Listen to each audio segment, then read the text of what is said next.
Estou aqui para mais uma aula de biologia e o tema da nossa aula são os animais.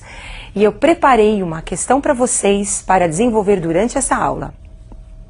Em uma praia existem fixados às rochas, anêmonas e mexilhões. Há também águas-vivas e camarões nadando. A que filos pertencem esses animais? Vocês sabem que diante da diversidade dos animais que nós encontramos na natureza, apesar dessa diversidade, nós temos também algumas semelhanças entre esses animais. Semelhanças essas que permitem os biólogos classificarem esses animais, de acordo com algumas evidências ecológicas ou também anatômicas e também evidências no processo evolutivo. É a mesma coisa de você imaginar uma cena. Você vai a um supermercado e nesse supermercado você encontra nas prateleiras produtos misturados. Fica difícil de você encontrar aquele produto que você quer comprar. Então, o que os funcionários realizam? Os funcionários separam os produtos de acordo com alguns critérios. Então, nós temos prateleiras com produtos de higiene pessoal, prateleiras com produtos de limpeza. E essas prateleiras facilitam você encontrar aquele produto que você está procurando. Assim, os animais. Para facilitar o seu estudo, os biólogos classificam os animais. E agora eu gostaria que vocês observassem alguns tipos de animais. No reino animal, nós vamos encontrar a água-viva, um selenterado. Esse animal nadante e também marinho. Camarão, um animal muito importante economicamente. Esse animal apresenta patas articuladas e corresponde ao filo dos artrópodes. O gato, mamífero. E o homem?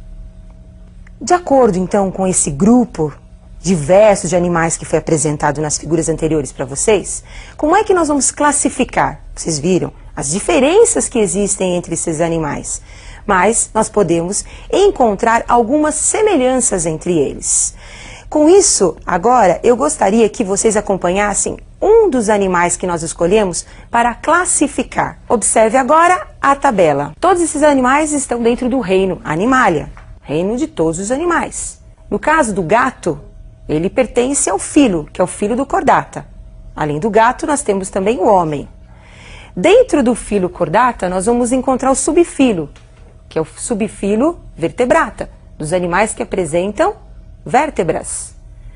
E dentro do subfilo dos vertebrados, nós vamos encontrar a classe Mammalia, dos mamíferos. E o gato pertence a uma ordem carnívora. E dentro da ordem, ele pertence à família Felidae. E também dentro da família, o gênero Felis e a espécie Felis catus. Observe que o nome da espécie do gato é representado pelo primeiro nome do gênero, letra maiúscula, e o segundo nome é a letra minúscula, catus. A espécie, o nome da espécie é sempre binominal, formado pelo gênero e a espécie do animal. Então, como nós acabamos de observar, nós temos o reino Animalia e dentro do reino Animalia vários filos.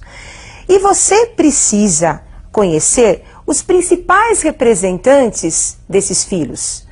Dentro do reino Animalia, nós temos os que são conhecidos como invertebrados, que são os animais que não apresentam vértebras, e temos os animais vertebrados, que apresentam vértebras. E agora nós vamos conhecer alguns representantes do filo dos invertebrados. Nós temos aí poríferos. Esse animal tem o corpo em forma de vaso, é um animal marinho. Existem algumas famílias aqui no Brasil que são de água doce, mas a maioria dos animais do grupo dos poríferos são marinhos. Temos aí o grupo dos selenterados, representantes aí água-viva, que é um animal nadante. Parece, às vezes, um guarda-chuva. Ao lado vocês vão observar as anêmonas, fixas às rochas. Plateumintos. Nós temos verme importante que está representado aí para vocês, que é a solitária, parasita humano, que pode ser transmitido através da carne de porco ou através da carne de boi.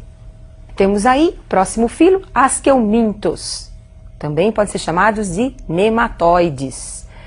Esse representante do filo dos Askelminthos é o Ascaris lumbricoides, que vocês conhecem como lombriga, causador de uma doença conhecida como ascaridíase. Próximo filo, Annelidios. Observem a presença desse anel, é o clitelo. Esse anel participa do processo de fecundação das minhocas. Então, a minhoca, representada aí como um animal do grupo dos anelídeos, apresenta o seu corpo segmentado.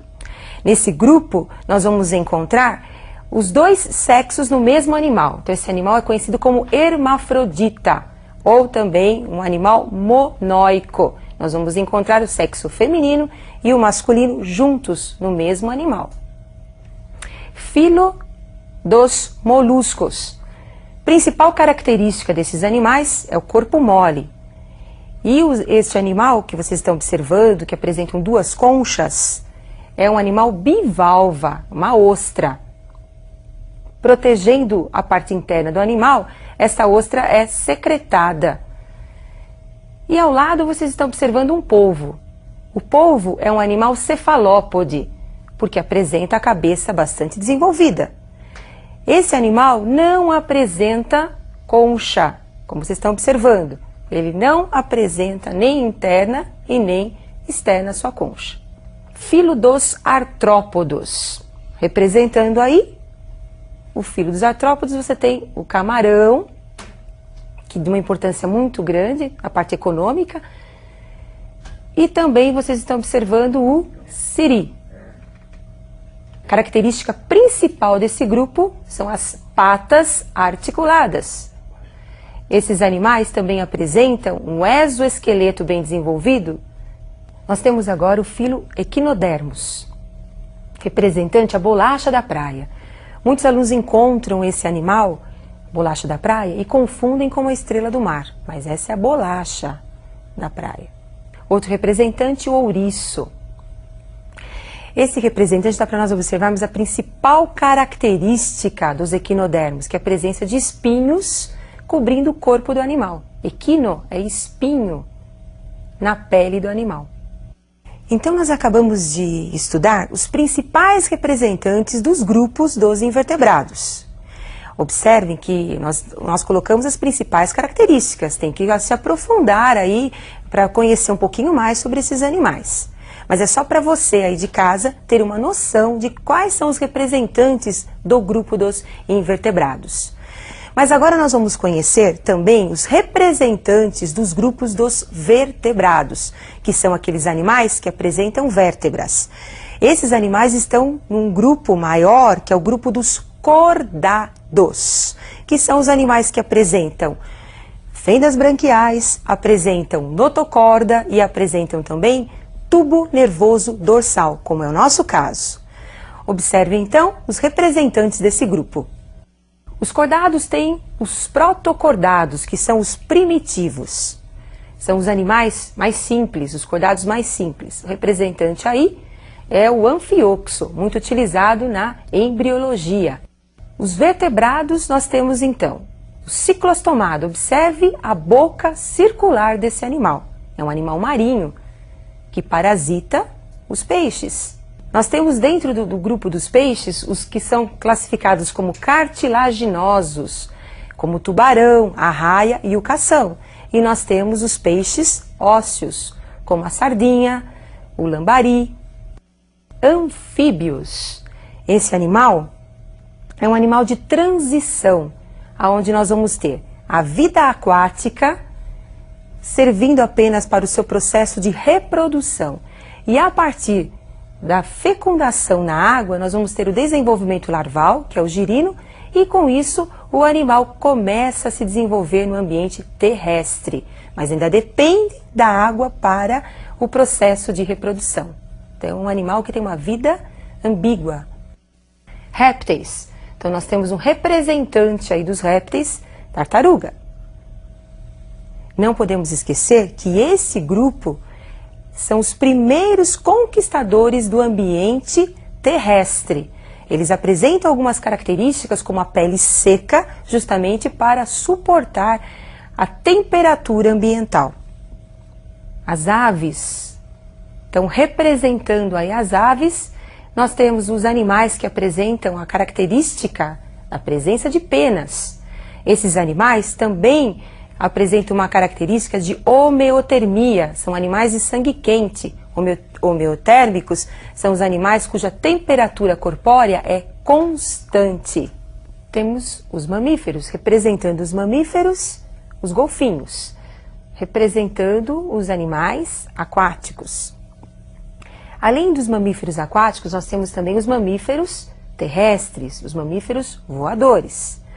A principal característica dos mamíferos é a presença das glândulas mamárias. Esses animais, a fêmea alimenta os seus filhotes. E também nós vamos encontrar nesse grupo o desenvolvimento da placenta. Então a fêmea abriga os seus filhotes que passam a ser alimentados através da placenta, uma bolsa, mas que nós não encontramos em todos os seus representantes. Por exemplo, o canguru é um animal marsupial. Ele apresenta o marsúpio, que é uma bolsa que envolve o filhote. Assim como o ornitorrinco, que também é um representante do grupo dos mamíferos, não apresenta placenta. É um animal monotremado. Muito bem, então nós acabamos de observar os animais vertebrados e os animais invertebrados. E vocês perceberam a classe ao qual nós pertencemos, que é a classe dos mamíferos, uma classe muito importante. Agora, tem que estudar mais um pouco, porque foram as principais características apenas para vocês terem uma noção geral, né, dos grupos animais. Mas agora nós precisamos responder a pergunta inicial. E agora observe a resolução da pergunta inicial. Em uma praia existem fixados às rochas, anêmonas e mexilhões. Há também águas-vivas e camarões nadando. A que filos pertencem esses animais? Anêmonas e água-viva pertencem ao filo dos selenterados, aqueles animais muito simples que apresentam uma cavidade gástrica e que são nadantes, no caso da água-viva e no caso da anêmona, que é um animal fixado à rocha. Mexilhões pertencem ao filo dos moluscos. São os animais de corpo mole, envolvidos por conchas para proteger a parte interna do corpo do animal. Camarões pertencem ao filo dos artrópodes. Neste filo, nós vamos ter como característica principal as patas articuladas. Com a resolução agora desse exercício, vocês poderão se aprofundar um pouquinho mais nas características dos animais. E eu aguardo vocês para a nossa próxima aula.